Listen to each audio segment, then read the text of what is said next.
All right, so we're gonna start having more content on super fan behavior on this account because folks done woke the bear. Okay, here's the story. I'm Daniella, scholar of cults, extreme groups, and extremely bad leadership. I wrote a book called Uncultured about growing up in the Children of God religious cult and then going into the cult of the US Army. You can get autographed copies in the bio. I also have a master's degree from Harvard in organizational psychology, and now I'm writing a research book called The Culting of America. And I have already agreed to add a bonus chapter, chapter 13, to look at superfan behavior. But now I'm not waiting anymore. Here's what happened. People have been begging me for years, right? Do Taylor Swift. And I don't wanna. One, because I'm a Swiftie. Two, because her fans can be scary. So, nevertheless, I'm looking into superfan behavior, right? And there's this one thing that I started talking about is creepy from a cult perspective. And that is when some of her fans call her mother, okay? There is a reason that cults and nefarious people who want to coercively control you use familial language. And that is because in coercive control, under a patriarchal structure, which coercive control is under, the way we understand it, familial language is incredibly powerful, right? Family law was built on property ownership. The person at the top, the father, sometimes the mother, owns you. Okay, so from a cult perspective, there are 3,000 cults that we know of that call themselves the family, the Children of God being one of the most famous ones.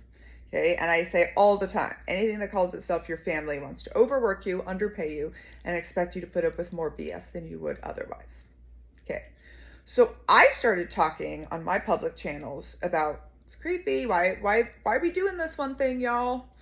And people then educated me, Black creators educated me on how that is appropriation of Black culture. And I was like, yep, got it. Didn't like it in the first place. So then I wrote a thing about its appropriation of Black culture. And people lost their ever-loving minds. And I know, I should have expected it. I honestly didn't think any response could be worse than questioning AA. But y'all, you're worse than AA. That's bad. It's bad. By talking about it, I got even more educated that it's not just Black culture. It is specifically Black queer ballroom culture. And if you would like to know more about that, the internet is free. Please don't demand it from me. This video is already free.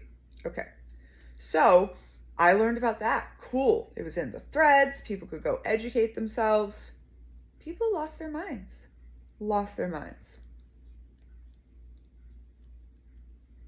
So yeah, we're gonna be looking at super fan culture a lot. And a lot of y'all are gonna be embarrassed and uncomfortable and start hating me. And it shouldn't matter. It shouldn't matter if I stood out there and I said, Tom Hanks is a cult leader. The response from fans, people who do not know him, you do not know him. He spoke at my graduation and I still do not know him. An emotional response to that would be cause to look further.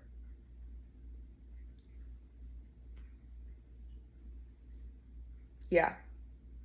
Youch. Just to be clear, I don't think Taylor Swift is the leader of the Swifties. She's the messianic figure, and some of y'all are letting her get to be way too much of a messiah for you. But yikes. And here's one difference I want to point out. Being about something, being obsessed with something, does not make it culty. Being against something, that makes it culty. Men who love sports, looking at you. They're some of the prime offenders here in superfan culture. And of course, you demonize the ways that women and girls are superfans, but the way your superfans are just fine. 50-year-old lawyers taking off their shirts, screaming with paint on their faces. Totally acceptable. Yeah. Youch. Just wowza. Anyway, stay tuned for superfan content. We're gonna be offending a lot of y'all.